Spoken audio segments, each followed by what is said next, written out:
Welcome everyone. तो जैसा कि हमने लास्ट लेक्चर में तुमको बताया था कि हमारे 5 टाइप्स ऑफ इनकम होते हैं टैक्स के अंदर, ठीक है।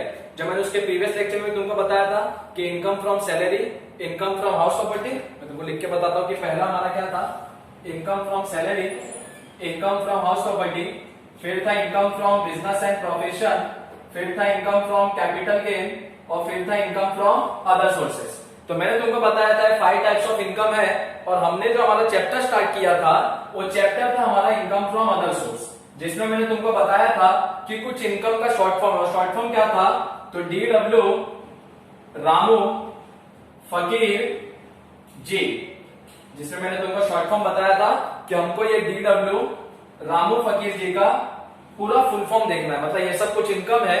और इस इनकम में से मैंने तुमको बताया था कुछ इनकम होगा एग्जेम्प्ट और कुछ इनकम होगा टैक्सेबल। एग्जेम्प्ट का मतलब कुछ इनकम ऐसे होंगे कि जिसपे हमको गवर्नमेंट को टैक्स नहीं देना है, और टैक्सेबल मतलब कुछ इनकम ऐसे होंगे जिसपे हमको गवर्नमेंट को टैक्स देना है। जो इनकम एग्जेम्प्ट था उसको हम क्या करते थे, एक्सक्लूडेड फ्रॉम द स्टेटमेंट, उसको हम स्टेटमेंट में से एक्सक्लूड करते थे। जो एग्जेम्प्ट होता था, एक्सक्लूड करने का मतलब कि उसका हम अमाउंट नहीं लिखते थे। और जो इनकम इसमें से टैक्सेबल होता था उसको हम क्या करते थे, इंक्लूडेड इन द स्टेटमेंट। तो ये मैंने तुमको लास्ट लेक्चर में बताया था कि जो हमारा इनकम फ्रॉम अदर सोर्स हमारा चैप्टर है उसमें हमको इस इनकम का फुल फॉर्म देखना है DW रामू फकीर जी का। इस इनकम में से पूछोगा एग्जेम्प्ट, जो एग्जेम्प्ट होगा उसको क्या करेंगे, एक्सक्लूडेड फ्रॉम द स्टेटमेंट। और जो टैक्सेबल होगा इनकम उसको करेंगे इंक्लूडेड इन द स्टेटमेंट, मतलब उसका अमाउंट हम स्टेटमेंट में लिखेंगे, अमाउंट के कॉलम में। उसके बाद में हमने स्टार्ट किया था कि ये जो DW रामू फकीर जी है उसका हमने फुल फॉर्म देखना स्टार्ट किया था। मैंने तुमको बताया था कि ये जो DW रामू फकीर जी यहाँ पे दिख रहा है ये सब इनकम के शॉर्ट फॉर्म है और ये सब इनकम का फुल फॉर्म है। तो हमने एक एक करके स्टडी किया था, जहां तक किया था पहले वहां तक बताता हूं, फिर हम आज का देखेंगे कहां से हमको करना है। तो सबसे पहले मैंने तुमको डी का बताया था, तो डी यहाँ पे स्टैंड होता था डिविडेंड के लिए, ठीक है। डिविडेंड क्या होता है, तो शेयर होल्डर्स को मिलता है जो कंपनी का शेयर्स परचेज करते हैं। कंपनी को प्रॉफिट होता है तो कंपनी अपने शेयर होल्डर्स को क्या देता है, डिविडेंड। डिविडेंड में क्या बताया था कि अगर डिविडेंड इंडियन कंपनी से मिला, इंडियन कंपनी से, तो वो था तुम्हारा एग्जेम्प्ट अंडर सेक्शन 1034। अगर इंडियन कंपनी से डिविडेंड मिला तो वो तुम्हारा एग्जेम्प्ट हो जाएगा 10 सब सेक्शन 34 में। और अगर यही डिविडेंड किसी फॉरेन कंपनी से मिला, फॉरेन कंपनी से मिला या किसी कोऑपरेटिव सोसाइटी से मिला, फॉरेन कंपनी या फिर किसी कोऑपरेटिव सोसाइटी से मिला, तो अगर डिविडेंड फॉरेन कंपनी से मिलेगा या कोऑपरेटिव सोसाइटी से मिलेगा तो वो तुम्हारा होगा टैक्सेबल। जो एग्जेम्प्ट होगा उसका अमाउंट कॉलम में नहीं लिखेंगे बल्कि वहां पे नील लिखेंगे, और जो टैक्सेबल होगा उसका अमाउंट हम अमाउंट कॉलम में लिखेंगे। तो ये था हमारा पहला इनकम, डी से स्टैंड होता है डिविडेंड। डिविडेंड क्या है, और इंडियन कंपनी से मिलेगा तो एग्जेम्प्ट होगा, फॉरेन कंपनी या कोऑपरेटिव सोसाइटी से मिलेगा तो डिविडेंड क्या होगा, टैक्सेबल। उसके बाद था हमारा सेकंड, डी के बाद था हमारा डब्ल्यू। डब्ल्यू मैंने तुमको बताया था कि डब्ल्यू स्टैंड्स फॉर विनिंग्स। अब विनिंग्स का मतलब कहीं से विनिंग्स होना, चाहे लॉटरी में विनिंग्स हुआ, चाहे पजल्स में विनिंग्स हुआ, चाहे क्रॉसवर्ड्स में विनिंग्स हुआ। मैंने तुमको बताया था विनिंग्स अगर तुमको वर्ड क्वेश्चन में दिखता है तो विनिंग्स इज ऑलवेज टैक्सेबल, उसमें कुछ एग्जेम्पशन का रूल ही नहीं है कि विनिंग्स वर्ड अगर तुमको क्वेश्चन में लाइन में दिख गया तो फुल्ली टैक्सेबल है, चाहे विनिंग्स कहीं से भी हो। आगे का तुमको देखने का जरूरत भी नहीं, खाली विनिंग्स दिखा तो विनिंग्स आर फुल्ली टैक्सेबल। उसके बाद हमारा यहाँ पे डी हो गया डिविडेंड के लिए, डब्ल्यू हो गया विनिंग्स के लिए। उसके बाद हमारा R3 था। R3 मतलब मैं तुमको 3 R यहाँ पे बताया था, R1 R2 R3, R1 R2 R3। R1 में तुमको क्या बताया था, rent from other assets, rent from other assets other than house property. अब ये क्या है, मान लो तुम्हारे पास कोई भी एसेट है, हाउस प्रॉपर्टी मतलब घर, घर भी एक एसेट होता है, लेकिन घर से जो हमको रेंट मिलता है वो टैक्सेबल होता है इनकम फ्रॉम हाउस प्रॉपर्टी में। लेकिन हमारा चैप्टर क्या है, इनकम फ्रॉम अदर सोर्स। तो अदर एसेट का मतलब अदर देन हाउस प्रॉपर्टी, घर के अलावा अगर तुम्हारे पास कोई भी एसेट है, कार है, बाइक है, ये सब है, और अगर वो सब तुम भाड़े पे लगा के कोई भी रेंट कमाते हो, बहुत लोग कार भाड़े पे देते हैं, बाइक भाड़े पे देते हैं, तो वो सब रेंट अगर तुमको मिलेगा तो वो रेंट फ्रॉम अदर एसेट भी होता है फुल्ली टैक्सेबल। और वो टैक्सेबल कहां पे होता है? तो हमारे चैप्टर में, जो हमारे चैप्टर का नाम है income from other source. R2 में क्या था? तो rent from subletting of house property.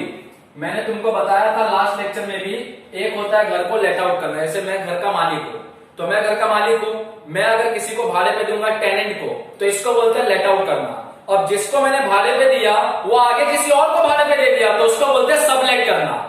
तो अगर कोई सबलेटिंग करके रेंट कमाता है तो वो भी फुल्ली टैक्सेबल होता है इनकम फ्रॉम अदर सोर्स में। तो rent from subletting of house property ये भी तुम्हारा होगा फुल्ली टैक्सेबल। और R3 में तुम्हारा था कंपोजिट रेंट। कंपोजिट रेंट का मतलब यहां पे दो चीज का रेंट मिलता है। कौन से दो चीज का? House property plus other assets. मान लो मेरे पास घर है और मेरा यहां से ट्रांसफर हो गया मुंबई से, मैं कहीं और चले गया, और मेरा मुंबई से ट्रांसफर हो गया, मैं कहीं और चले गया, तो मान लो मेरे पास जो घर के अंदर सामान था, तो मैंने जिसको घर भाड़े पे दिया उसको मैंने क्या बोला? मेरे घर में टीवी है, फ्रिज है, एसी है, वो सब भी तू ही रख और मेरे को उसका ही भाड़ा देना। तो मान लो मैंने उसको क्या बोला कि महीने का घर का भाड़ा होगा 5,000 और जो घर के अंदर एसेट है टीवी, फ्रिज, वॉशिंग मशीन, ये सब, उसका भाड़ा मैं लूंगा 2,000। तो महीने का मैं उससे कितना भाड़ा ले रहा हूं? 7,000। इस 7,000 को बोलते हैं कंपोजिट रेंट। कंपोजिट रेंट का मतलब घर के भाड़े के साथ साथ अदर एसेट का ही भाड़ा लेना। तो चाहे तुम्हारा हो रेंट फ्रॉम अदर एसेट, चाहे वो तुम्हारा rent from subletting of house property, चाहे तुम्हारा हो कंपोजिट रेंट, ये तीनों का तीनों तुम्हारा क्या होता है? टैक्सेबल। इसमें कुछ भी एग्जेम्पशन मिलेगा नहीं। तो ये था तुम्हारा R3, ये भी हमने देखा था पहले, R3, R1, R2, R3। उसके बाद है तुम्हारा D हो गया डिविडेंड के लिए, W हो गया विनिंग्स के लिए, R3 हो गया रेंटल इनकम के लिए। उसके बाद है A यहाँ पे स्टैंड करता है एग्रीकल्चर इनकम के लिए, एग्रीकल्चरल इनकम। अब इसमें रूल क्या बोलता है? अगर तुमने एग्रीकल्चर इनकम इंडिया में कमाया, इन इंडिया, तो वो तुम्हारा होगा exempt under section 10 sub section 1। अगर तुमने इंडिया में खेती बाड़ी किया और उस पर कुछ पैसा कमाया तो उस पर तुमको कोई भी टैक्स गवर्नमेंट को नहीं देना है, फुल्ली एग्जेम्प्ट है। लेकिन अगर तुमने फॉरेन में जाके एग्रीकल्चर का काम किया, इन फॉरेन, तो अगर तुमने फॉरेन में जाके कोई एग्रीकल्चर का काम किया और वहां से अगर तुमको कोई इनकम मिलता है, जैसे मान लो तुम पाकिस्तान में जाके एग्रीकल्चर का काम कर रहे हो, तो पाकिस्तान में जाके अगर एग्रीकल्चर का काम करोगे और वहां से तुमको जो भी इनकम आएगा वो तुम्हारा होगा फुल्ली टैक्सेबल। और इंडिया में अगर तुमने एग्रीकल्चर का काम किया, वहां से तुमको कोई भी इनकम आएगा तो एग्जेम्प्ट होगा अंडर सेक्शन 10 सब सेक्शन 1। तो ये हो गया हमारा A stands for agriculture income. उसके बाद था हमारा N2, D हो गया डिविडेंड के लिए, W विनिंग्स के लिए, R3 रेंटल इनकम, A हो गया एग्रीकल्चर इनकम, और यहाँ पे N2 है, तो जिसमें तुम्हारा 2 M है, 1 M है receipt S MP, MLA, MLC। MP मतलब मेंबर ऑफ पार्लियामेंट, MLA मतलब मेंबर ऑफ लेजिस्लेटिव असेंबली, और MLC मतलब member of legislative council. Last lecture में तुमको फुल फॉर्म भी इसका बताया था। अब अगर कोई MP है, MLA और MLC है, तो इनको दो चीज मिलता है। एक तो इनको मिलता है सैलरी और एक इनको मिलता है डेली अलाउंसेस। डेली अलाउंसेस का मतलब खाने पीने का खर्चा, ट्रेवलिंग का खर्चा, ये सब अलाउंसेस में काउंट होता है। अब कोई MP, MLA, MLC है तो इनको जो सैलरी मिलता है, तो इनको जो भी सैलरी मिलेगा वो फुल्ली टैक्सेबल है, सैलरी फुल्ली टैक्सेबल, तो उसका अमाउंट कॉलम में अमाउंट लिखेंगे। लेकिन MP, MLA, MLC को जो डेली अलाउंसेस मिलता है, तो डेली अलाउंसेस होता है exempt under section 10 sub section 17। तो MP, MLA, MLC को सैलरी मिलेगा तो टैक्सेबल, डेली अलाउंसेस मिलेगा तो एग्जेम्प्ट अंडर सेक्शन 10, 17। उसके बाद M2 है, M2 था यहाँ पे minor child income, minor child income. Minor child का मतलब जिसका 18 साल से कम है। अब कोई अगर 18 साल से कम का बच्चा है, वो अगर कोई भी इनकम कमाता है तो वो अपने इनकम पे टैक्स तो पे नहीं करेगा। उसका जो पेरेंट्स होंगे, मदर या फादर, तो मदर या फादर में से जिसका इनकम ज्यादा होगा वो अपने माइनर चाइल्ड के इनकम पे टैक्स का पेमेंट करेगा। तो मान लो कोई माइनर चाइल्ड है और उसने 10,000 रुपए इनकम कमाया, तो जो भी उसके पेरेंट्स है, मान लो कि उसके फादर है, उसका इनकम ज्यादा है, मदर से ज्यादा है, तो उसके फादर को 10,000 रुपए टैक्स भरना है। लेकिन गवर्नमेंट क्या बोलता है, तुम पूरे 10,000 रुपए टैक्स मत दो। अगर माइनर चाइल्ड का इनकम है तो तुम उसमें से लेस कर सकते हो 1,500 रुपया, और लेस कर सकते हो 1500 रुपए, उसका एक सेक्शन है exempt under section 10 sub section 32, और बाकी जो 8.5 बचेगा उस पे तुम गवर्नमेंट को टैक्स का पेमेंट करो। और गवर्नमेंट क्या बोलता है, ऐसा 1500 तुम 2 बच्चे के लिए लेस कर सकते हो। तो मान लो कोई है इंडिविजुअल, उसका 2 माइनर चाइल्ड है, दोनों इनकम कमाते हैं, तो दोनों माइनर चाइल्ड इनकम कमाते हैं, तो दोनों बच्चे के इनकम में से 1500 लेस करेगा, बाकी के इनकम पे गवर्नमेंट को टैक्स देगा। अगर 3 माइनर चाइल्ड है, तीनों इनकम कमाते हैं, तो तीनों का लेस नहीं होगा, खाली 2 का ही लेस होगा, एक का जो इनकम रहेगा पूरे पे गवर्नमेंट को टैक्स देना है। उसके बाद अगर माइनर चाइल्ड कोई स्पेशल टैलेंट के वजह से पैसा कमाता है, मान लो उसको सॉफ्टवेयर डेवलपमेंट अच्छे से आता है, या मान लो उसके अंदर सिंगिंग का टैलेंट है, डांसिंग का टैलेंट है, तो अगर कोई माइनर चाइल्ड अपने स्पेशल स्किल या टैलेंट से पैसा कमाता है तो वो एक तरह से फुल्ली एग्जेम्प्ट होता है। मतलब वो उसके जो फादर या मदर है उनको उस पर कोई भी टैक्स का पेमेंट नहीं करना है। तो ये हमारा M2 में था। M1 received as MPMLA MLC, salary मिला तो टैक्सेबल, डिलीवरेंसेस मिला तो एग्जेम्प्ट अंडर सेक्शन 1017। M2 से था माइनर चाइल्ड इनकम, जो भी माइनर का इनकम होगा उसमें से 1500 लेस होगा, और लेस करने का सेक्शन है exempt under section 10 sub section 32, बाकी पे गवर्नमेंट को टैक्स का पेमेंट करना है। तो ये था हमारा जो हमने लास्ट लेक्चर तक देखा था कि डिविडेंड, उसके बाद हमने देखा था डिविडेंड के बाद देखा था विनिंग्स, R3 में रेंटल इनकम, एग्रीकल्चर इनकम, और M1 M2 देखा था। अब हमको यहाँ यू से देखना है, यहां तक जो भी है। तो सबसे पहले यू, अब यहाँ पे यू का लिखा है income from units of UTI, UTI का फुल फॉर्म लिखा है unit trust of India and mutual funds, exempt under section 10 sub section 35। अब सबसे पहले यूटीआई और म्यूचुअल फंड्स है क्या? बहुत बार तुमने नाम सुना होगा, म्यूचुअल फंड्स में इन्वेस्टमेंट करो, टीवी पे एड्स भी आता है कि म्यूचुअल फंड में पैसा लगाओ। अब ये म्यूचुअल फंड या यूटीआई में पैसा लगाने का मतलब क्या है? जैसे मैंने तुमको बताया था पहले भी कि बहुत सारी कंपनी है मार्केट में, कंपनी को जब कैपिटल का रिक्वायरमेंट होता है, कैपिटल या बोल सकते हो फंड्स का रिक्वायरमेंट होता है, तो कंपनी ना लोन्स के लिए जाता है बैंक्स के पास, मिल गया लोन तो बहुत अच्छा, और नहीं अगर मिला तो बहुत से कंपनी क्या करते हैं, कैपिटल जनरेट करने के लिए शेयर्स इशू करते हैं, ठीक है। हर शेयर का एक दाम होता है, जैसे मान लो ₹10 ईच, कंपनी ने शेयर इशू किया 10 रुपए का ईच शेयर। अब अगर मेरे को कंपनी का शेयर खरीदना है तो मैं कंपनी को कितना रुपया दूंगा, 10 रुपया, तो कंपनी मेरे को एक शेयर देगा। उसके बाद जो भी शेयर खरीदता है उसको क्या बोलते हैं, शेयर होल्डर, शेयर होल्डर्स बोलते हैं जो भी मतलब शेयर्स खरीदता है। शेयर होल्डर्स को मिलता क्या है, कंपनी को अगर प्रॉफिट होगा तो कंपनी प्रॉफिट में से डिविडेंड देता है शेयर होल्डर्स को, बराबर, डिविडेंड देता है शेयर होल्डर्स को, हमने यहीं पे देख लिया था डिविडेंड में। अब अगर ये डिविडेंड इंडियन कंपनी से होगा तो एग्जेम्प्ट हो जाएगा सेक्शन 10 सब सेक्शन 34, और अगर फॉरेन कंपनी से डिविडेंड मिलेगा तो क्या होगा, टैक्सेबल। अब मान लो कोई कंपनी है, उसको कैपिटल का रिक्वायरमेंट है, उसने मार्केट में शेयर इशू किया, मेरे को ना बहुत इच्छा है कि मैं कंपनी का शेयर्स खरीदूं, लेकिन मुझे नॉलेज नहीं है। मान लो आपको भी शेयर्स खरीदना, आपको नॉलेज नहीं है कि कौन से कंपनी के शेयर्स में पैसा लगाने का, तो मार्केट में कुछ कंपनीज है, यूटीआई एंड म्यूचुअल फंड्स तो एक नाम है, म्यूचुअल फंड्स के अंदर बहुत सारे कंपनी है। ये लोग क्या करते हैं, यूटीआई म्यूचुअल फंड, जैसे मेरे को किसी कंपनी के शेयर्स में पैसा लगाना है, तो मेरे को नॉलेज ही नहीं है कि भाई कौन से कंपनी में पैसा लगाऊं, कौन से कंपनी में नहीं लगाऊं, तो म्यूचुअल फंड क्या बोलते हैं कि तुम पैसा मेरे को दे दो। जैसे मान लो कि मेरे पास 5000 रुपया था, 5000, मैं सोचा था कि 5000 रुपया शेयर्स में इन्वेस्ट करूंगा, ठीक है, लेकिन मेरे को यह नहीं समझ में आ रहा था कि ये 5000 रुपया जो मैं इन्वेस्ट करूं तो कौन से कंपनी के शेयर्स में करूं, रिलायंस में करूं कि टाटा में करूं या किसी और कंपनी में करूं, ये मेरे को नहीं पता। तो म्यूचुअल फंड क्या बोलते हैं कि तुम शेयर्स में इन्वेस्ट मत करो, मतलब मेरे पास जो 5000 था, मेरे को म्यूचुअल फंड वाले क्या बोलते हैं, तेरे को नॉलेज नहीं है तो तू इन्वेस्ट मत कर। तो मैंने बोला फिर करूं क्या, तो म्यूचुअल फंड वाले क्या बोलते हैं, ये 5000 रुपया तुम हमको दे दो। तो मैंने क्या किया, 5000 रुपया म्यूचुअल फंड वाले के हाथ में दे दिया। और म्यूचुअल फंड वाला क्या करता है इस 5000 का, तो म्यूचुअल फंड या यूटीआई जो है, ये लोग क्या करते हैं, तो कंपनी के शेयर्स में इन्वेस्ट करते हैं, ठीक है। रास्ता क्या था, कोई कंपनी ने मार्केट में शेयर इशू किया, मेरे पास 5000 था, मैं डायरेक्टली 5000 देके कंपनी का शेयर ले सकता था कि नहीं, लेकिन मान लो मेरे को डर लग रहा है, मेरे को लगता है मेरा पैसा डूब जाएगा, मेरे को नॉलेज नहीं है, तो म्यूचुअल फंड वाले क्या बोलते हैं, तुम डरो मत, तुम्हारा जो पैसा है तुम मेरे को दे दो, म्यूचुअल फंड वाले को। मैंने अपना 5,000 इसको दे दिया। अब म्यूचुअल फंड वाला अलग अलग कंपनी में इन्वेस्ट करता है। बोलोगे कि इसको कहां से इतना दिमाग होता है, तो म्यूचुअल फंड जो कंपनीज होती है वहां पे बहुत से लोग काम करते हैं जो यही सब काम करते हैं, जिनको पूरा मार्केट का नॉलेज होता है। तो मैं अपना 5,000 म्यूचुअल फंड को दूंगा या तुम अपना 5,000 म्यूचुअल फंड वाले को दोगे, और म्यूचुअल फंड जो कंपनी है वो अलग अलग कंपनी के शेयर्स में इन्वेस्ट करेगा।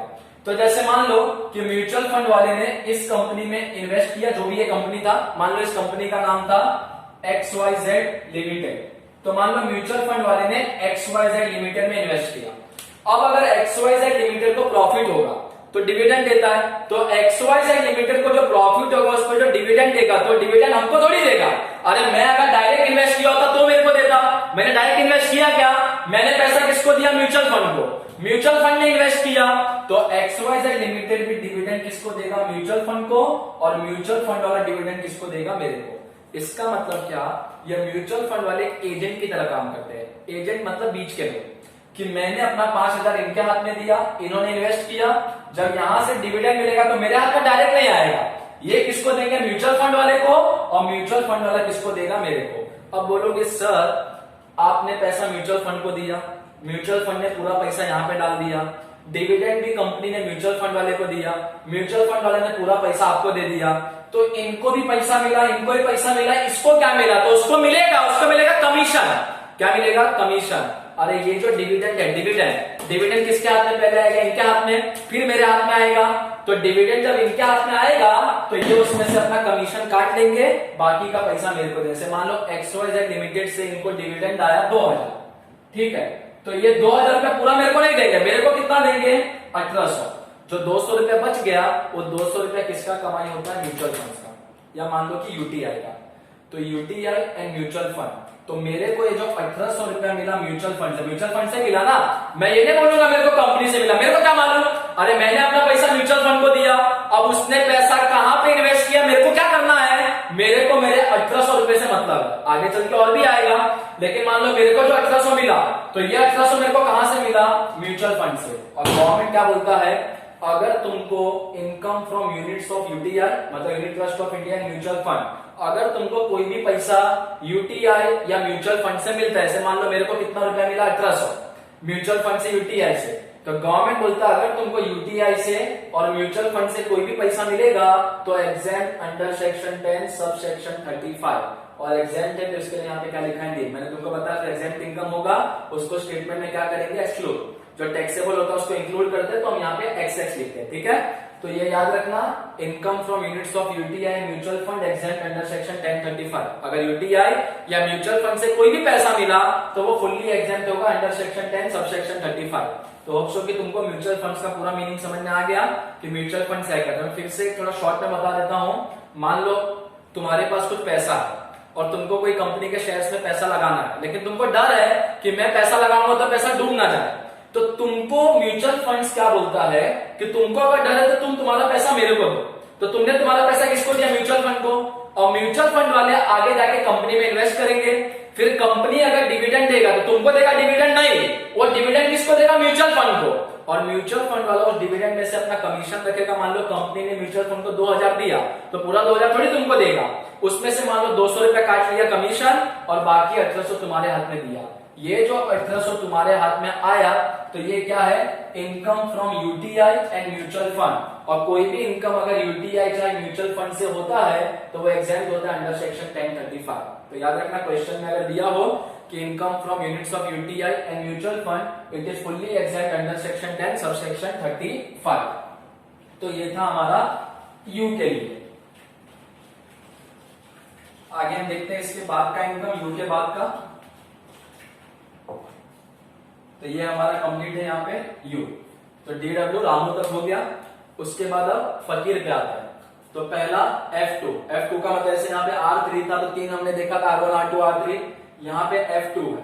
तो यहाँ पे हम सबसे पहले F1 देखते हैं। इसमें दिया है family pension receive after the death of an employee. ठीक है, सबसे पहले तो मैं तुमको पेंशन का मतलब यहां पे बताऊंगा। ठीक है, फिर हम देखेंगे फैमिली पेंशन क्या है और यहाँ पे अगर डेथ का इस्तेमाल क्यों किया। ठीक है, चलो पहले हम एक यहाँ पे कंपनी का नाम लेते हैं। कंपनी का नाम यहाँ पे लेते हैं bad luck limited. Bad luck limited हमारा कंपनी का नाम है। ठीक है, बैड लक लिमिटेड हमारे कंपनी का नाम है। अब बैड लक लिमिटेड में एक आदमी काम करता था। मान लो mister Nikesh bad luck limited के अंदर काम करता था। ठीक है, और मिस्टर निकेश यहाँ पे बैड लक लिमिटेड के अंदर काम करता था, तो मिस्टर निकेश को हम क्या बोलेंगे, एम्प्लॉय। एम्प्लॉय क्योंकि ये काम करता था और बैड लक लिमिटेड हो गया उसका एम्प्लॉय क्योंकि उसने उसको काम दिया था, एम्प्लॉय। ठीक है, mister Nikesh bad luck limited में काम करता था एज ए एम्प्लॉय और मिस्टर निकेश को सैलरी मिलता था।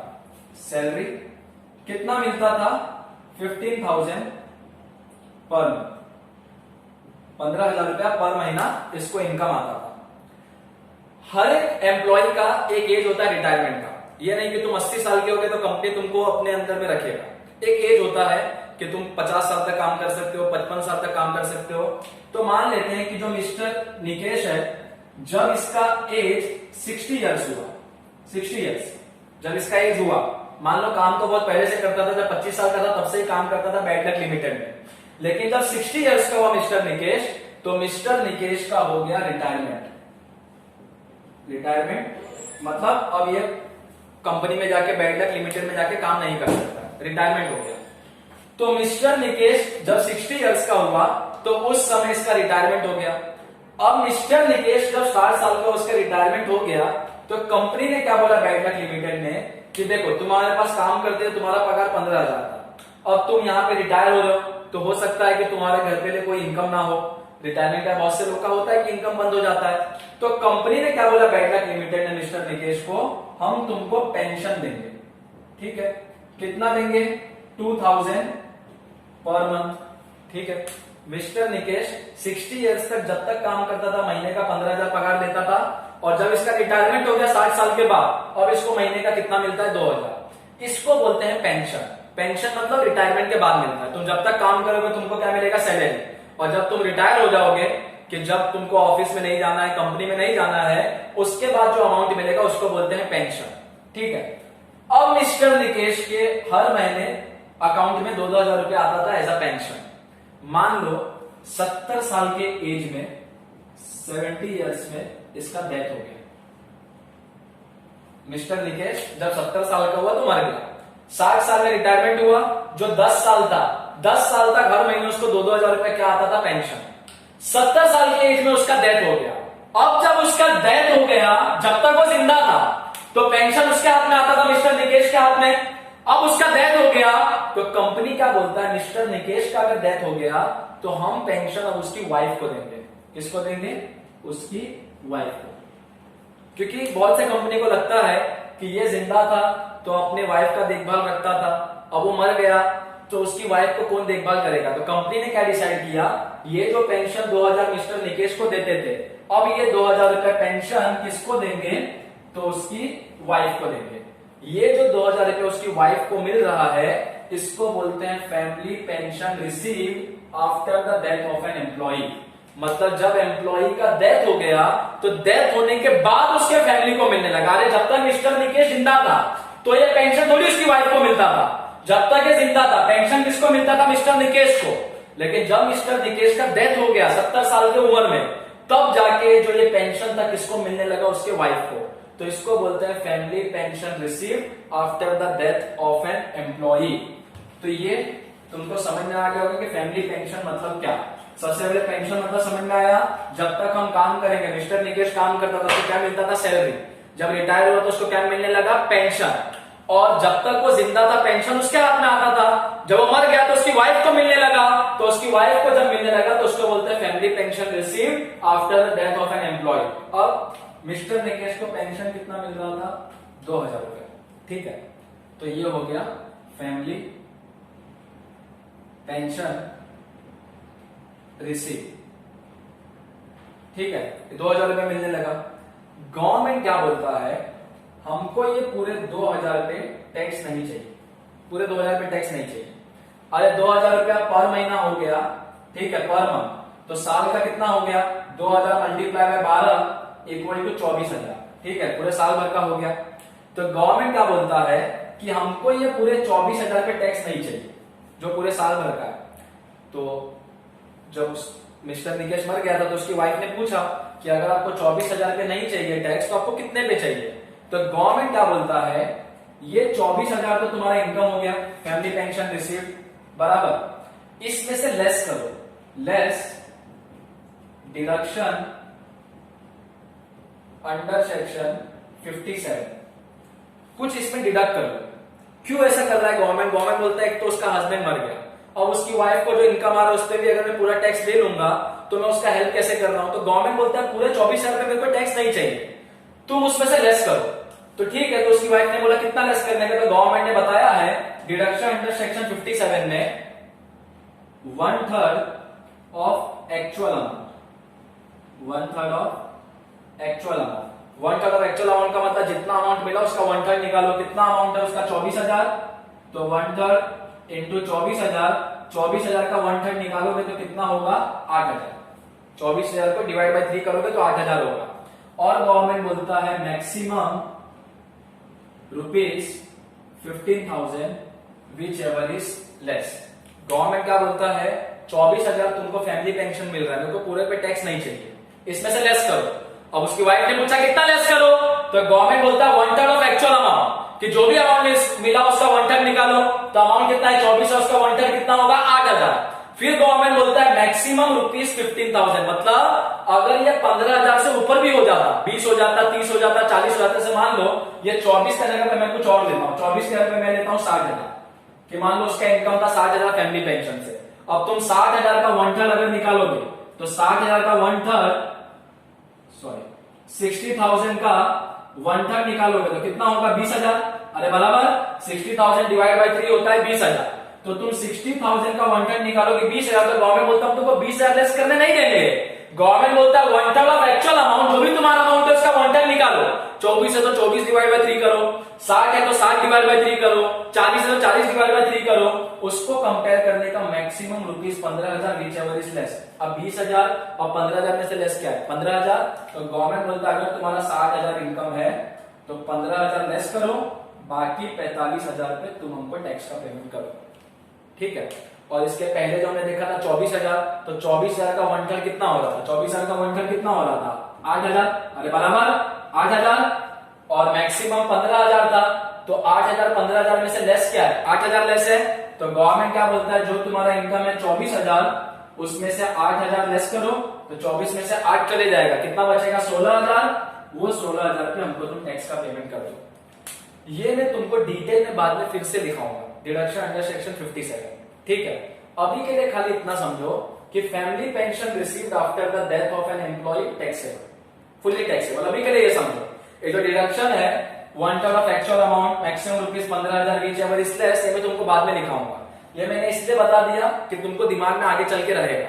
तो ये होता है family pension received after the death of an employee, कि एम्प्लॉय के मरने के बाद जो पेंशन उसके फैमिली को मिलता है, जो भी मिले 60,000 मिले 24,000 मिले जो भी मिले, पूरे पे टैक्स नहीं देना होता है। कितने पे देना होता है, जो इनकम है तुम उसमें से लेस कर सकते हो। कितना लेस करने का 1/3 ऑफ एक्चुअल अमाउंट, अगर 60,000 है तो 60,000 का 1/3 कितना होता है 20,000, 24,000 है तो 24,000 का 1/3 कितना होता है 8,000, maximum ₹15,000 which ever is less. तो 8 और 15 में से लेस क्या है 8,000, तो 24 में से आ गया बचा कितना 16, तो इस पे टैक्स देने का है, ठीक है। ऐसे हमने 60,000 का भी एग्जांपल देखा था। तो ये था तुम्हारा F1 family pension received after the death of an employee. अभी के लिए तुम क्या बोलोगे इसको फुल्ली टैक्सेबल, फिर हम आगे चल के देखेंगे डिडक्शन अंडर सेक्शन 57। जब क्वेश्चन आएगा तो क्वेश्चन में यही हिसाब से करना है। F2, अब F2 से क्या है, fees received by director for attending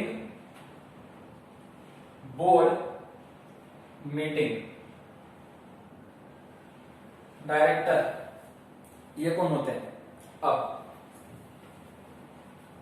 company का, कोई भी कंपनी है, ठीक है, कंपनी को जब कैपिटल चाहिए होता है, मैंने तुमको बताया क्या इशू करता है, शेयर्स, ठीक है, क्या इशू करता है, शेयर्स।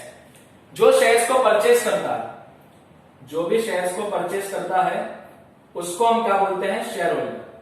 शेयर होल्डर को एक तरह से बोलते हैं ओनर ऑफ द कंपनी, मतलब शेयर होल्डर कंपनी के मालिक होते हैं। अब बोलोगे कि क्यों कंपनी के मालिक होते हैं, अरे कंपनी में जो पैसा लगा है, कैपिटल लगा है, वो किसका लगा है, शेयर होल्डर का। कंपनी को पैसे का रिक्वायरमेंट था, कंपनी ने शेयर बेचा, जो शेयर खरीदा होगा कंपनी को पैसा दिया होगा। अब जो कंपनी को पैसा देगा वो कंपनी का मालिक बनेगा कि नहीं, अरे मैं भी कहीं पे अगर पैसा लगाऊंगा तो मैं वहां का मालिक ही रहूंगा। तो शेयर होल्डर होते हैं कंपनी के मालिक। मान लो कोई कंपनी है, उसके पास 1000 शेयर होल्डर, ठीक है। अब कंपनी के पास अगर 1000 शेयर होल्डर है तो सबके पास इतना टाइम नहीं है कि वो आके कंपनी में आके कंपनी को चलाएगा, सबके पास उतना टाइम नहीं है। बहुत से लोग कंपनी का शेयर क्यों खरीदते हैं, उनके पास एक्स्ट्रा पैसा पड़ा होता है तो कंपनी के शेयर्स में इन्वेस्ट कर देते हैं। क्यों इन्वेस्ट करते हैं, कंपनी को प्रॉफिट होगा, कंपनी उनको क्या देगा, डिविडेंड, तो ये हिसाब से इन्वेस्ट करते हैं। अब 1000 शेयर होल्डर्स को अगर टाइम है तो शेयर होल्डर्स क्या करते हैं, आपस में इलेक्शन करते हैं। इलेक्शन मतलब सिलेक्ट करते हैं, और किसको सिलेक्ट करते हैं, बोर्ड ऑफ डायरेक्टर्स। मान लो कंपनी के पास 1000 शेयर होल्डर्स है, तो कंपनी क्या करेंगे, उस 1000 शेयर होल्डर्स में से 7 डायरेक्टर फिक्स करेंगे, 7 डायरेक्टर्स। अब ये 7 लोग जो होते हैं बोर्ड ऑफ डायरेक्टर्स, ये क्या करते हैं, तो पूरे कंपनी को चलाते हैं। कंपनी में कौन मैनेजर रहेगा, कौन एम्प्लॉय रहेगा, किसको कितना पगार देना है, कंपनी कितने बजे खुलेगा, कितने बजे बंद होगा, ये सब काम होता है बोर्ड ऑफ डायरेक्टर्स का। पूरे साल भर बोर्ड ऑफ डायरेक्टर्स काम करेंगे, और साल के एंड में जब उनका प्रॉफिट एंड लॉस अकाउंट बनेगा, बैलेंस शीट बनेगा, तो वो प्रॉफिट एंड लॉस अकाउंट और बैलेंस शीट इनको आके सुनाएंगे। क्यों इनको आके सुनाएंगे, अरे ये बोर्ड ऑफ डायरेक्टर्स को रखा किसने, शेयर होल्डर ने। तो शेयर होल्डर्स होते हैं owner of the company, company के मालिक, क्योंकि इनका कंपनी में पैसा लगा। और बोर्ड ऑफ डायरेक्टर्स कौन होते हैं, तो manager of the company. Manager of the company का मतलब कि कंपनी को संभालने वाले। तो कंपनी का मालिक कौन होता है, शेयर होल्डर, और कंपनी को संभालता कौन है, बोर्ड ऑफ डायरेक्टर। तो shareholders are the owner of the company and board of directors are the manager of the company. ये हुआ डायरेक्टर का मतलब। डायरेक्टर मतलब कौन, जो कंपनी को संभालता है। अब कंपनी के अंदर मीटिंग्स होता है जिसको बोलते हैं बोर्ड मीटिंग। बोर्ड मीटिंग का मतलब जिसमें बोर्ड ऑफ डायरेक्टर्स आके बैठते हैं। जो भी डायरेक्टर्स बोर्ड मीटिंग में आके बैठते हैं तो कुछ डायरेक्टर्स को बोर्ड मीटिंग में आने का फीस मिलता है। तो मान लो मैं किसी कंपनी का डायरेक्टर हूं या तुम किसी कंपनी के डायरेक्टर हो, तुम अगर जाके बोर्ड मीटिंग अटेंड करोगे और उसके लिए जो तुमको फीस मिलेगा वो फीस होगा फुल्ली टैक्सेबल। देखो यहाँ पे बोला भी फीस रिसीव बाय डायरेक्टर, मतलब डायरेक्टर को जो फीस मिलेगा फॉर अटेंडिंग बोर्ड मीटिंग। अगर तुम किसी कंपनी के डायरेक्टर हो और तुम जाके अगर बोर्ड मीटिंग अटेंड करोगे उसके लिए तुमको जो भी फीस मिलेगा वो होगा फुल्ली टैक्सेबल। तो fees receive by director for attending a board meeting is fully taxable. Taxable इसलिए यहाँ पे अपने एक्स लिखा है, एग्जाम पेपर में क्या लिखते हैं, नील। तो ये हो गया तुम्हारा F2 फीस के लिए। उसके बाद F1 F2 तुम्हारा हो गया। F1 था फैमिली पेंशन के लिए, F2 था तुम्हारा फीस के लिए। उसके बाद है तुम्हारा A। ये A यहां पे है, A को यहां पे बोलते हैं अवार्ड्स। बहुत से लोग ना अच्छा काम करते हैं ना तो उनको गवर्नमेंट से अवार्ड मिलता है या कोई प्राइवेट संस्था से। जैसे किसी ने समाज के लिए बहुत कुछ अच्छा काम किया तो कभी कभी गवर्नमेंट उनको प्राइज देता है, अवार्ड देता है। तो यहां पे क्या बोला है, अवार्ड तुमको दो जगह से मिल सकता है। या तो मिल सकता है फ्रॉम गवर्नमेंट, कोई भी गवर्नमेंट हो। मैंने तुमको बताया था दो गवर्नमेंट होता है, एक होता है स्टेट गवर्नमेंट और एक होता है सेंट्रल गवर्नमेंट। कोई भी गवर्नमेंट से तुमको अवार्ड मिले, चाहे स्टेट गवर्नमेंट से मिले चाहे सेंट्रल गवर्नमेंट से। अगर तुमने बहुत अच्छा काम किया और तुमको अगर गवर्नमेंट से अवार्ड मिला, चाहे स्टेट गवर्नमेंट से हो चाहे सेंट्रल गवर्नमेंट से हो, तो अगर तुमको गवर्नमेंट से अवार्ड मिला, मान लो कि अवार्ड में तुमको प्राइज मिल गया 50 लाख 10 लाख 20 लाख जो भी तुमको प्राइज मिल गया, तो गवर्नमेंट बोलता है कि अगर तुमको गवर्नमेंट से अवार्ड मिला है तो it is exempt under section 1017A। 10 sub section 17A। एक जगह और था 10-17 का, वहां पे ए नहीं था। कहां पे था? वो एमपीएमएल एमएलसी ने बताया था कि डेली अलाउंस जो उनको मिलता है वो एग्जाम्प्ट होता है 10-17 में, लेकिन यहाँ पे 10-17A है। तो अगर तुमको गवर्नमेंट से अवार्ड मिलेगा तो फुल्ली एग्जाम्प्ट हो जाएगा, और अगर तुमको कोई अदर्स से अवार्ड मिलेगा, फ्रॉम अदर्स मतलब कोई प्राइवेट संस्था से, लायंस क्लब है या बहुत सारे प्राइवेट संस्था होते हैं, एनजीओ होते हैं, तो अगर तुमको कोई प्राइवेट संस्था से मिलेगा अवार्ड तो वो तुम्हारा होता है फुल्ली टैक्सेबल। तो ये है तुम्हारा अवार्ड्स का रूल। तो अवार्ड्स में क्या बोला है? Awards from government exam under section 10-17 है। तुमने कुछ अच्छा काम किया, गवर्नमेंट ने तुमको अवार्ड दिया, तो गवर्नमेंट से अगर अवार्ड मिलेगा तो फुल्ली एग्जाम्प्ट होगा under section 10 sub section 17A। इसलिए यहाँ पे लिखा है नील। और अगर तुमको गवर्नमेंट के अलावा कोई अदर पार्टी से अवार्ड मिलता है फ्रॉम अदर्स, तो वो तुम्हारा होगा फुल्ली टैक्सेबल। तो गवर्नमेंट से अवार्ड मिलेगा तो एग्जाम्प्ट, किसी अदर से तुमको अवार्ड मिलेगा तो फुल्ली टैक्सेबल। इसलिए यहाँ पे एक्स लिखा है और एग्जाम्प्ट इसके लिए यहाँ पे नील लिखा है। तो ये हमारा UF2 और ये हमारा हो गया A। इसके बाद हमारा बाकी है KI R और G। तो पहले तुम इसको कॉपी करो कि ये U, F1, F2 और A, फिर हम आगे का देखते हैं।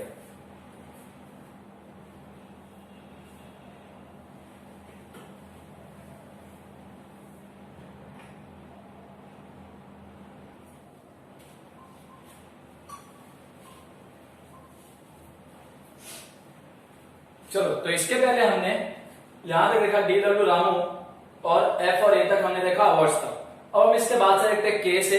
तो यहाँ पे जो K है ये स्टैंड होता है कीमैन इंश्योरेंस पॉलिसी के लिए। अब सबसे पहले मैं इसका तुमको एग्जांपल देता हूं कीमैन इंश्योरेंस पॉलिसी का। तो दो पॉलिसी होता है, एक होता है तुम्हारा कीमैन इंश्योरेंस पॉलिसी और एक होता है तुम्हारा लाइफ इंश्योरेंस पॉलिसी। ठीक है, पहले मैं तुमको लाइफ इंश्योरेंस पॉलिसी बताता हूं, फिर आते हैं कीमैन पे। लाइफ इंश्योरेंस पॉलिसी मतलब क्या? सब लोग को अपने लाइफ का डर होता है। ऐसे मान लो कि एक फैमिली है 4 लोगों की, ठीक है। फैमिली के अंदर है फादर, मदर और उसके मान लो 2 बच्चे हैं, 2 चाइल्ड। टोटल 4 लोग की फैमिली है, 4 मेंबर्स इन फैमिली। अब यहां पे जो है फादर है ये अकेला कमाता है और ये अपने वाइफ को खिलाता है और अपने 2 बच्चे को खिलाता है। फादर को डर है कभी मेरा डेथ हो गया तो मेरी वाइफ और बच्चे को खिलाएगा कौन, ठीक है। तो ये फादर जो है वो क्या करता है, फादर अपना निकलवा लेता है लाइफ इंश्योरेंस पॉलिसी, ठीक है, कि अगर कभी फादर का डेथ हो गया इन केस, तो फादर का अगर डेथ हो गया तो जो भी इंश्योरेंस का पैसा होगा वो उसके वाइफ को और उसके बच्चे के काम में आएगा। अब फादर को अगर लाइफ इंश्योरेंस पॉलिसी लेना है तो कैसे लेगा? ये जो फादर है वो जाएगा इंश्योरेंस कंपनी के पास। इंश्योरेंस कंपनी बहुत सारे हैं जिसमें एक फेमस है LIC, सुना होगा, LIC life insurance corporation company का नाम है। तो ये फादर LIC में गया और वहां पे जाके अपना एक पॉलिसी ले लिया। पॉलिसी का एक वैल्यू होता है कि कितने का पॉलिसी चाहिए, 5 लाख 10 लाख। तो मान लो इस फादर ने 10 लाख का पॉलिसी लिया, ठीक है, 10 लाख का अमाउंट है पॉलिसी का। अब अगर जो पॉलिसी होता है उसका एक टाइम होता है, 10 साल 20 साल 30 साल। तो मान लो कि इसका टर्म है 20 इयर्स, 20 इयर्स टर्म। अब अगर ये जो फादर है 20 साल तक जिंदा रह गया तो ये 10 लाख रुपया इस फादर को मिलेगा। अगर 20 साल के अंदर इसका डेथ हो गया, 10वें साल में, 11वें साल में, 12वें साल में, कभी भी अगर डेथ हो गया तो ये 10 लाख रुपया उसके फैमिली को मिलेगा।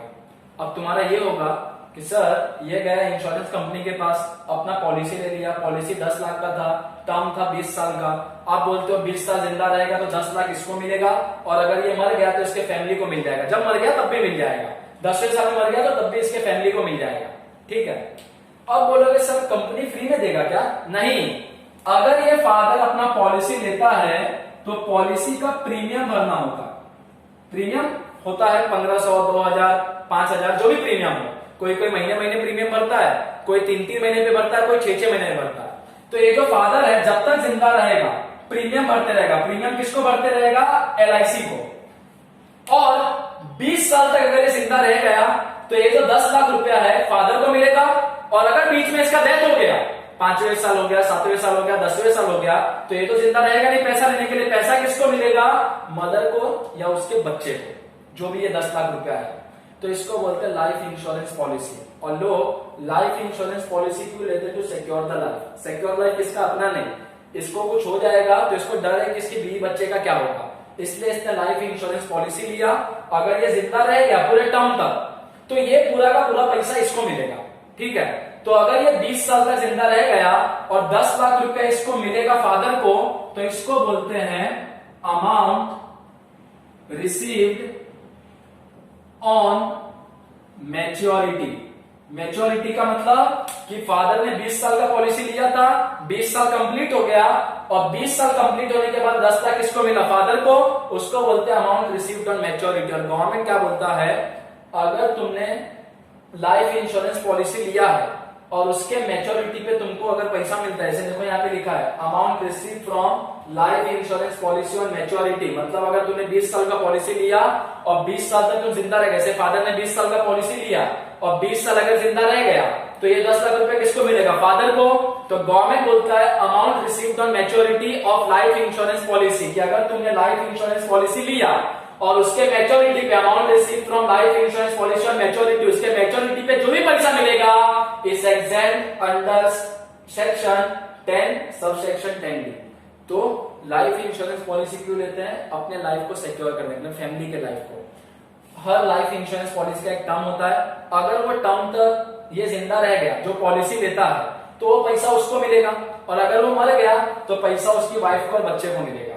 क्योंकि जब पॉलिसी लेते हैं तो उसमें नॉमिनी का नाम लिखते हैं, तो नॉमिनी का नाम नॉर्मली लोग किसका लिखते हैं? अपने फैमिली में बाकी के लोगों का, कि अगर ये मर भी गया तो ये लोग के हाथ में पैसा आएगा। और गवर्नमेंट क्या बोलता है कि जो भी पैसा मैच्योरिटी पे मिलेगा, मैच्योरिटी पे लाइफ इंश्योरेंस पॉलिसी के मैच्योरिटी पे जो भी पैसा मिलेगा वो फुल्ली एग्जेम्प्ट होगा अंडर सेक्शन 10(10)(d)।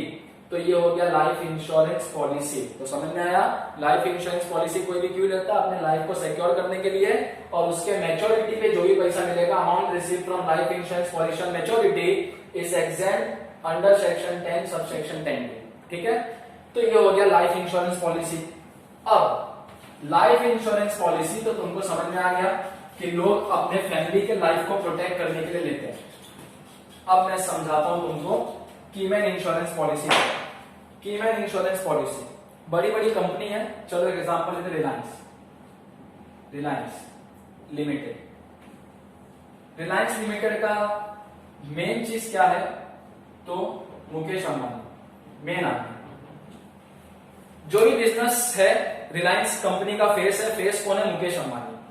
कल जाके मुकेश अंबानी को कुछ हो गया तो ये श्योर है कि रिलायंस कंपनी कुछ ना कुछ तो अफेक्ट होगा। हाँ, उसके बच्चे हैं वो संभाल लेंगे, बहुत सारे मैनेजर से वो लोग संभाल लेंगे, लेकिन फिर भी लोग इसका मुंह देख के भी वहां पे पैसा इन्वेस्ट करते हैं। जिसको भी पैसा इन्वेस्ट करना होता है रिलायंस में, क्या सोचता है? हाँ भाई मुकेश अंबानी है, मतलब रिलायंस कंपनी अच्छे चल रहा है, पैसा लगा दो रिलायंस कंपनी में, इन्वेस्ट कर दो उसके शेयर्स में।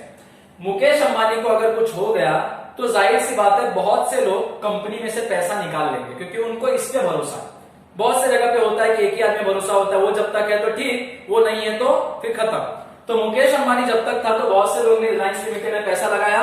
मान लो मुकेश अंबानी को डेथ हो गया, मान लो मुकेश अंबानी का क्या हो गया? डेथ। तो जो लोगों का इस पे ट्रस्ट था मुकेश अंबानी पे, उन लोग ने कंपनी के शेयर्स में से पैसा विड्रॉ कर लिया, वापस ले लिया। जब वो कंपनी के शेयर्स में से पैसा वापस लेंगे तो नुकसान किसको होगा? कंपनी को। तो कंपनी को पता होता है कि जो कंपनी के अंदर मेन आदमी होता है, जैसे मुकेश अंबानी रिलायंस कंपनी का मेन आदमी है, तो इसको बोलते हैं कीमैन। क्या बोलते हैं इसको?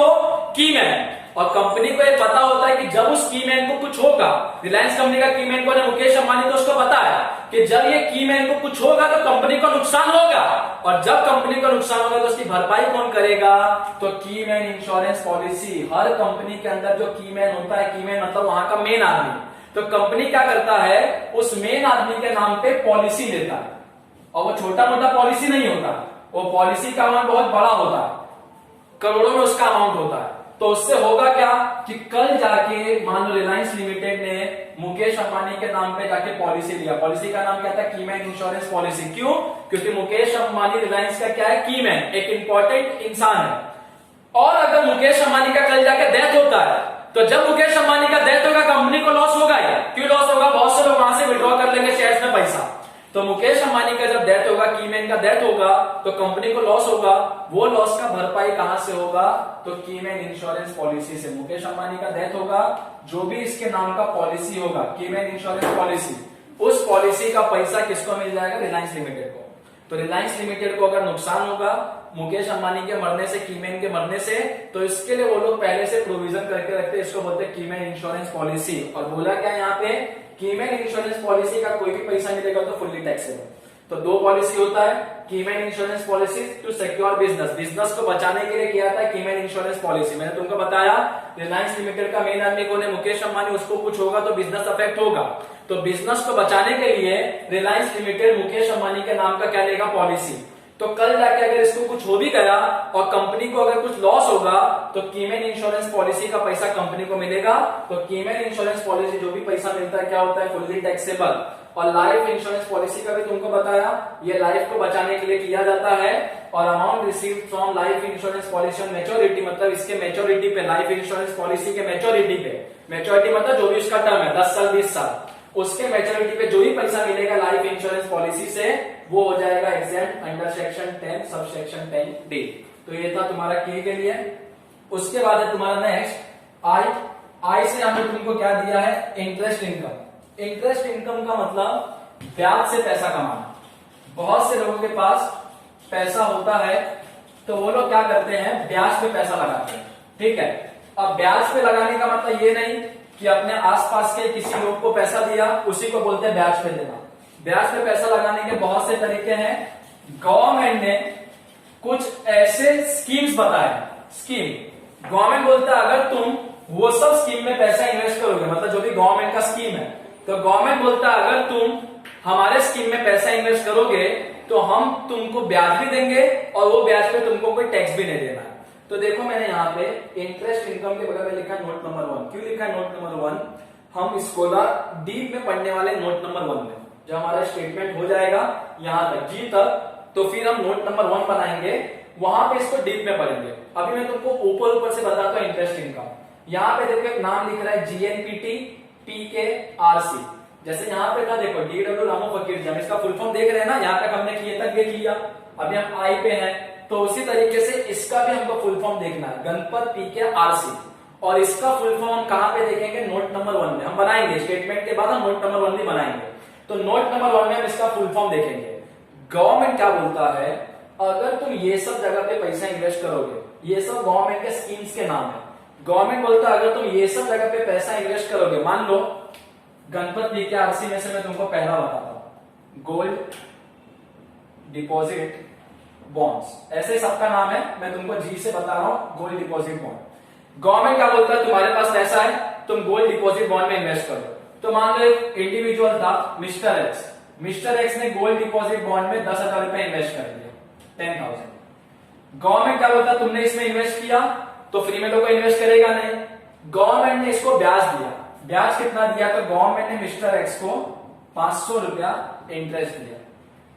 गवर्नमेंट क्या बोलता है, हमने जहां पे बताया, ये गणपत PKRC कौन बता रहा है, गवर्नमेंट। गवर्नमेंट बोलता है अगर तुम यहाँ पे इन्वेस्ट करोगे, तो मिस्टर एक्स ने यहीं पे इन्वेस्ट किया गोल्ड डिपॉजिट बॉन्ड्स में, तो गवर्नमेंट बोलता है कि अगर हमने हमारा इन्वेस्टमेंट इसमें किया गणपत PKRC में, तो गवर्नमेंट बोलता है कि हम तुमको एग्जेम्प्ट देंगे अंडर सेक्शन 1015 और एग्जेम्पशन होगा अंडर सेक्शन 1011। अब तुम्हारा ये होगा कि सर यहाँ पे दो सेक्शन कैसे है कि 10-15 भी बोल रहे हो, 10-11 भी बोल रहे हो।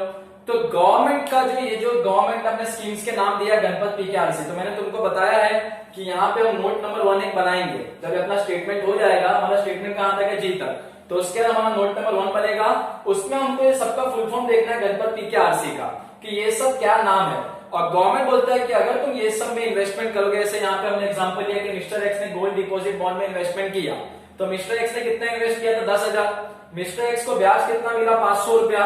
तो गवर्नमेंट बोलता है कि अगर तुम गणपत PKRC में इन्वेस्ट करोगे, क्योंकि इसका सबका फुल फॉर्म है, तो गवर्नमेंट बोलता है गणपत PKRC से तुमको जो भी इंटरेस्ट मिलेगा, 500 मिले, 5,000 मिले, 5 लाख मिले, वो तुम्हारा हो जाएगा फुल्ली एग्जेम्प्ट, या तो अंडर सेक्शन 1015 या तो अंडर सेक्शन 1011।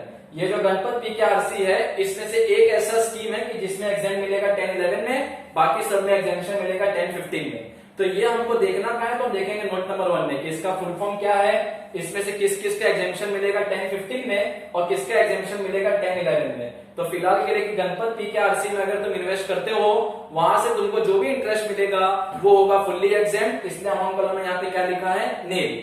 और रिमेनिंग इंटरेस्ट का मतलब अगर तुमने गणपत पीकेआरसी के अलावा अगर तुमने कहीं और पे इन्वेस्ट किया, मतलब कहीं और कि तुमने गणपत पीकेआरसी में इन्वेस्टमेंट नहीं किया, ना तो ये जी में, ना एल में, ना पी में, ना डी में, ना सी तक, अगर तुमने ये सब में इन्वेस्ट नहीं किया और तुमने कहीं और जगह पे इन्वेस्ट किया और वहां से तुमको अगर इंटरेस्ट मिलेगा उसको हम क्या बोलते हैं, रिमेनिंग इंटरेस्ट। तो रिमेनिंग इंटरेस्ट तुम्हारा होगा फुल्ली टैक्सेबल। तो इन शॉर्ट कि गणपत पीकेआरसी में तुम इन्वेस्ट करो, वहां से जो भी ब्याज मिलेगा फुल्ली एग्जेम्प्ट होगा तो नील, और अगर तुमने कहीं और इन्वेस्ट किया वहां से जो भी इंटरेस्ट मिलेगा जिसको बोलते हैं रिमेनिंग इंटरेस्ट, तो रिमेनिंग इंटरेस्ट तुम्हारा होगा फुल्ली टैक्सेबल। तो ये हमारा था ये आई। तो अभी हमने केवल आई देखा, के से तुम्हारा स्टैंड होता था कीमैन इंश्योरेंस पॉलिसी, जो कि हमने ये देखा कि keyman insurance policy fully taxable होता है। और फिर हमने देखा आई इंटरेस्ट इनकम कि गणपत पीकेआरसी से इंटरेस्ट मिलेगा तो फुल्ली एग्जेम्प्ट और कहीं और से इंटरेस्ट मिलेगा तो फुल्ली टैक्सेबल। और ये हमको इंटरेस्ट इनकम का एक नोट बनाना है, नोट नंबर 1। लेकिन वो कब बनाएंगे, जब स्टेटमेंट खत्म होगा उसके बाद प्रिपेयर करेंगे। तो फिलहाल तुम इसको कॉपी करो, फिर हम इसके आगे का देखते हैं इनकम।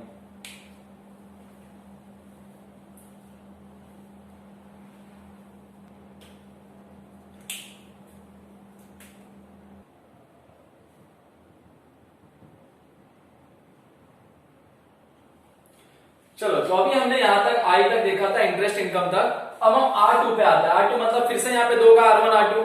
तो पहले हमारा जो R1 है वो स्टैंड होता है for royalty income, royalty income. अब रॉयल्टी इनकम में सबसे पहले रॉयल्टी का मतलब क्या, तो रॉयल्टी इनकम एक तो फुल्ली टैक्सेबल, लेकिन पहले मैं देखते हैं रॉयल्टी इनकम मतलब क्या। अब बहुत से मार्केट में बुक्स बिकते हैं, ठीक है, हर बुक को किसी ना किसी ने लिखा होता है, इसको भी बोलते हैं ऑथर।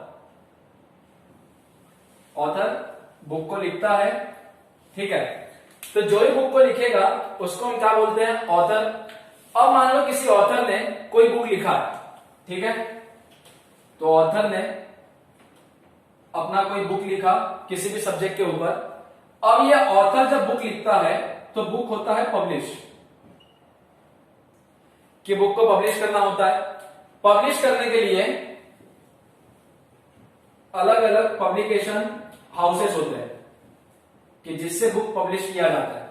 तो ऑथर का काम क्या होता है कि बुक के अंदर का कंटेंट लिखना, कि जो भी टॉपिक पे उसने बुक बनाया है वो सब लिखना। पब्लिकेशन हाउस क्या करता है, वो बुक को पब्लिश करके मार्केट में बेचता है, मार्केट में सेल करता है। तो ऑथर क्या है कि बुक को लिखता है, पब्लिश कौन करता है, पब्लिकेशन हाउस। अब लोग जो बुक खरीदते हैं मार्केट के अंदर, जैसे हम भी बहुत सारे मार्केट बुक खरीदते हैं, टेक्स्ट बुक खरीदते हैं, तो हर टेक्स्ट बुक किसी ना किसी ऑथर ने लिखा है। तो हम जो बुक खरीदते हैं, तो बुक खरीदते हैं तो वो पैसा किसको आता है, पब्लिकेशन हाउसेस को, कि जो बुक को छापते हैं, ठीक है। और पब्लिकेशन हाउसेस को पैसा अगर मिलेगा, लेकिन पब्लिकेशन हाउस ने खाली क्या किया, बुक को पब्लिश किया, प्रिंट किया, लेकिन बुक को लिखा किसने, ऑथर ने। तो ये जो ऑथर होते हैं जो बुक को लिखते हैं, तो पब्लिकेशन हाउसेस ऑथर को क्या पे करते हैं, रॉयल्टी। रॉयल्टी का मतलब उन्होंने जो अपना बुक लिखा है, बुक के अंदर जो कंटेंट डाला है, उस बुक के लिए ऑथर को मिलता है रॉयल्टी। अब मान लो कोई अगर ऑथर है, हम एग्जांपल लेते हैं कि जो ऑथर है, मान लो कि for example mister x, mister x एक ऑथर है और मिस्टर एक्स ने बुक लिखा है। तो मिस्टर एक्स ने बुक लिखा है, वो ऑथर है, तो मिस्टर एक्स का बुक कोई ना कोई पब्लिश करेगा पब्लिकेशन हाउस, और पब्लिकेशन हाउस मिस्टर एक्स को क्या पे करेगा, रॉयल्टी। क्या पे करेगा, रॉयल्टी। तो मान लो मिस्टर एक्स को रॉयल्टी मिला 5,000, तो गवर्नमेंट क्या बोलता है कि अगर कोई ऑथर है और ऑथर को अगर रॉयल्टी मिलता है तो royalty income is fully taxable, वो एग्जेम्प्ट नहीं होगा। तो किसी ने अगर बुक लिखा है और बुक लिखने के लिए जो ऑथर होता है, मतलब जो राइटर होता है, राइटर को क्या मिलता है, रॉयल्टी, तो वो रॉयल्टी उसके लिए इनकम होता है। इनकम होता है तो एग्जेम्प्ट हो गया, तो टैक्सेबल होगा। तो गवर्नमेंट बोलता है अगर किसी को रॉयल्टी आता है तो royalty income is fully taxable, इसलिए स्टेटमेंट में इंक्लूड करेंगे। इसलिए हमने यहाँ पे एक्स लिखा, मतलब अमाउंट लिखा है, और अगर ये एग्जेम्प्ट होता तो अमाउंट नहीं लिखते। तो R1 यहाँ पे स्टैंड होता है रॉयल्टी इनकम के लिए। तो royalty income is fully taxable. Royalty किसको मिलता है, समझ में आया, तो जो बुक लिखते हैं जो ऑथर, तो ऑथर को मिलता है रॉयल्टी, जो उसने बुक लिखा है उसके लिए। उसके बाद हमारा यहाँ पे R के अंदर देखो, यहाँ पे मेंशन किया है R2, मतलब R के अंदर दो चीज है। तो एक आर तो हमने देख लिया कि एक आर हमारा स्टैंड होता है रॉयल्टी इनकम के लिए, और जो हमारा सेकंड आर है R2, ये क्या है, तो remuneration receive by a professor और teacher from a non employer organization. चलो अब ये क्या है, रेम्यूनरेशन रिसीव बाय प्रोफेसर और teacher from a non employed organization. अब मान लो कोई प्रोफेसर है या टीचर है जो किसी कॉलेज में पढ़ाता है, तो मान लो ये जो टीचर है,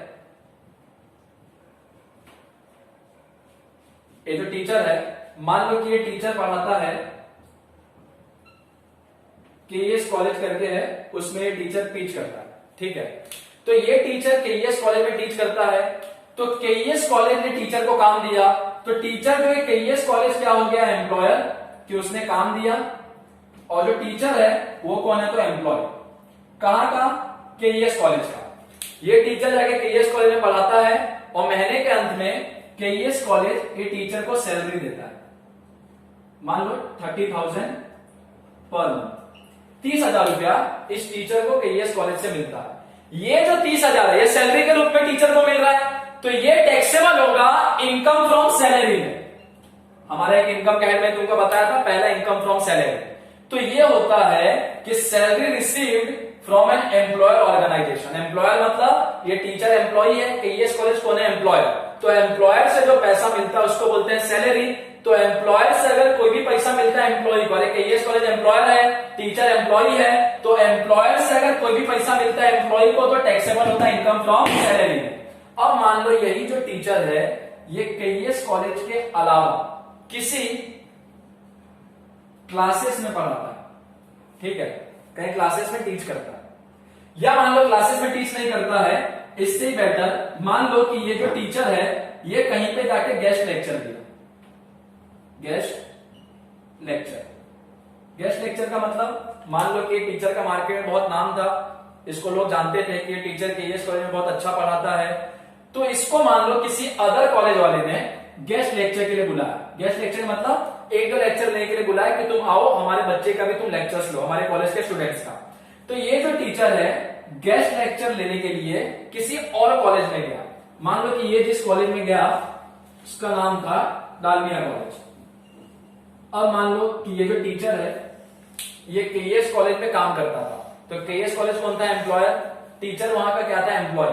टीचर को केईएस कॉलेज से क्या मिलता था, सैलरी, तो ये हो गया एम्प्लॉयर ऑर्गेनाइजेशन, मतलब केईएस कॉलेज हो गया एम्प्लॉयर, टीचर हो गया वहां का एम्प्लॉय, और एम्प्लॉयर से जो भी पैसा मिलता है कहां टैक्सेबल होता है, इनकम फ्रॉम सैलरी में।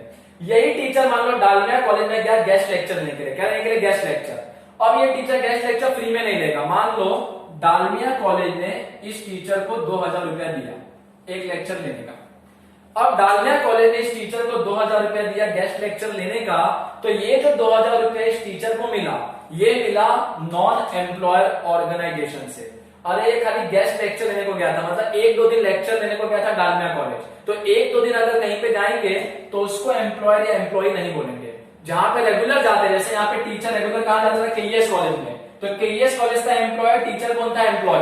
केईएस कॉलेज से कोई भी पैसा मिलता तो टीचर उसको क्या बोलता है, सैलरी, और वो कहां टैक्सेबल होता है, इनकम फ्रॉम सैलरी में। गवर्नमेंट बोलता है एम्प्लॉयर से कोई भी पैसा अगर एम्प्लॉय को मिलता है तो टैक्सेबल होता है इनकम फ्रॉम सैलरी में। यही टीचर गेस्ट लेक्चर लेने को कहां पे गया, डालमिया कॉलेज। डालमिया कॉलेज उसका एम्प्लॉयर है क्या, नहीं, डालमिया कॉलेज उसका एम्प्लॉयर नहीं है। और ये टीचर को अगर डालमिया कॉलेज से 2,000 मिलेगा तो इसको बोलते हैं remuneration receive by a professor और teacher from a non employer organization. एक जो डालमिया कॉलेज है इस टीचर के लिए क्या है, नॉन एम्प्लॉयर ऑर्गेनाइजेशन। रेम्यूनरेशन का मतलब कुछ मिलना। अब इसको 2,000 मिला ना टीचर को, तो 2,000 रुपया हो गया उसका रेम्यूनरेशन। तो गवर्नमेंट क्या बोलता है, remuneration receive by a professor और teacher from a non employer organization is fully taxable. और इसको जो एम्प्लॉयर से मिला वो कहाँ टैक्सेबल होगा, इनकम फ्रॉम सैलरी में। केईएस कॉलेज से जो भी मिला कहाँ टैक्सेबल होगा, इनकम फ्रॉम सैलरी में। लेकिन डालमिया कॉलेज में क्या जाके लिया, गेस्ट लेक्चर, तो गेस्ट लेक्चर अगर जाके लिया तो यहां से जो पैसा मिला उसको बोलेंगे रेम्यूनरेशन रिसीव बाय प्रोफेसर और teacher from a non employer organisation, और वो तुम्हारा क्या होता है, फुल्ली टैक्सेबल। तो R1 था रॉयल्टी इनकम, वो भी होगा फुल्ली टैक्सेबल। और अगर कोई टीचर है जिसको अपने ऐसे जगह से पैसा मिलता है जहां पे एम्प्लॉय नहीं है, तो वो भी तुम्हारा होगा फुल्ली टैक्सेबल। तो ये तुम्हारा R1 और R2, R1 तुम्हारा रॉयल्टी इनकम के लिए, R2 तुम्हारा remuneration receive by a professor teacher from a non employed organisation. उसके बाद तुम्हारा यहाँ पे लास्ट है, और लास्ट यहाँ पे जी से हमने यहाँ पे क्या लिखा है, गिफ्ट। अब गिफ्ट का मैंने तुमको यहाँ पे लिखा है नोट नंबर 2। क्यों नोट नंबर 2 लिखा है, जैसे हमने अभी इंटरेस्ट इनकम का देखा था कि नोट नंबर 1 पूरा डिटेल में देखना है, क्या टैक्सेबल होगा क्या एग्जेम्प्ट होगा। तो गिफ्ट का भी ऐसा ही है कि गिफ्ट के अंदर, गिफ्ट मतलब सबको समझ में आता है कि गिफ्ट या किसी से मिला, किसी रिलेटिव से मिला, या किसी एम्प्लॉयर से मिला, या किसी फ्रेंड से मिला, तो ये सबको बोलते हैं गिफ्ट मिलना। तो गिफ्ट का भी हमको नोट नंबर 2 में पूरा डिटेल में देखना है कि गिफ्ट में क्या है, एग्जेम्प्ट है कि टैक्सेबल है, कितना एग्जेम्प्ट है कितना टैक्सेबल है। इसके मैंने गिफ्ट का यहाँ पे अमाउंट कॉलम में कुछ नहीं लिखा है, ना तो डबल एक्स लिखा है ना नील लिखा है, बिकॉज हमको नोट नंबर 2 में पूरा डिटेल में देखना है। तो गिफ्ट का भी लगभग हमको कहाँ पे देखना है, नोट नंबर 2 में। और तो एक नोट हमारा बनेगा आई के लिए इंटरेस्ट इनकम के लिए, और एक नोट हमारा बनेगा जी के लिए गिफ्ट के लिए। तो नोट नंबर 1 होगा हमारा इंटरेस्ट, नोट नंबर 2 हमारा होगा गिफ्ट के लिए। और हमारा क्या था, statement of income from other sources. तो लास्ट में जब इसका टोटलिंग होता है तो उसके सामने लिखते हैं taxable income from other sources, taxable income from other sources. और यहाँ पे जो भी अमाउंट कॉलम है, क्यों खाली इधर भी अमाउंट कॉलम है, मैंने तुमको बताया था ये सब इनकम में से जो जो एग्जाम था, जैसे dividend from Indian company exam था, तो उसका तो अमाउंट कॉलम में हम क्या लिखते थे, नील। तो नील लिखते तो टोटल में आएगा ही नहीं, टोटल में क्या आएगा, जिसका मैक्स एक्स लिखते थे। तो ये सब इनकम जो था DW रामू फकीर जी, इसमें जो एग्जाम था वो नील था, जो टैक्सेबल था उसका हम यहाँ पे क्या लिखते थे, अमाउंट लिखते थे। तो लास्ट में जब टोटल करेंगे तो अमाउंट का टोटल होगा, नील का टोटल तो होगा नहीं। तो लास्ट में आता है taxable income from other sources. तो जब हमारा क्वेश्चन होगा इनकम फ्रॉम अदर सोर्सेज का, तो इनकम फ्रॉम अदर सोर्सेज का जब क्वेश्चन आएगा तो जरूरी नहीं कि क्वेश्चन में सब इनकम दे देगा, कोई कोई क्वेश्चन में 4 इनकम देगा, किसी में 5 देगा, किसी में 7 देगा। लेकिन हमको यह पहचानना होगा कि उस इनकम में से क्या एग्जेम्प्ट है और उसमें से क्या टैक्सेबल है। जो एग्जेम्प्ट होगा अमाउंट कॉलम में अमाउंट नहीं लिखेंगे, क्या लिखेंगे, नील। और जो टैक्सेबल होगा अमाउंट कॉलम में उसका अमाउंट लिखेंगे। लास्ट में हम टोटल मारेंगे, वो होगा तुम्हारा taxable income from other sources. तो ये था हमारा पूरा list of income DW Ramu फकीर जी। इसके बाद हमको 2 नोट देखना है, नोट नंबर 1 देखना है इंटरेस्ट के लिए, नोट नंबर 2 देखना है हमारा गिफ्ट के लिए। और एक हमको नोट देखना है, नोट नंबर 3। मैंने फैमिली पेंशन बताया था रिडक्शन अंडर सेक्शन 57 वाला, उसका हम नोट नंबर 3 करेंगे। फिर हम स्टार्ट करेंगे तुम्हारा income from other sources question. लेकिन फिलहाल के लिए तुमको ये याद होना चाहिए कि ये सब जो इनकम है DW रामू फकीर जी, इस इनकम में से क्या एग्जेम्प्ट है, इसमें से क्या टैक्स है। बिकॉज अगर वो पता नहीं होगा तो हमारा क्वेश्चन प्रॉपर सॉल्व नहीं होगा और हमारा स्टेटमेंट प्रॉपरली बनेगा नहीं। तो ये हमारा लास्ट था R2 और G, तो तुम इसको कॉपी करो। फिर इसके बाद हम देखेंगे अगले लेक्चर में नोट नंबर 1 देखेंगे इंटरेस्ट के लिए, नोट नंबर 2 देखेंगे गिफ्ट के लिए, और कुछ इसके जो लास्ट के थ्योरी बाकी है इनकम फ्रॉम अदर सोर्सेज के वो कंप्लीट करेंगे। फिर हम उसके क्वेश्चंस पे जाएंगे। तो तुम इसको कॉपी कर लो R1 R2 को और ये गिफ्ट को।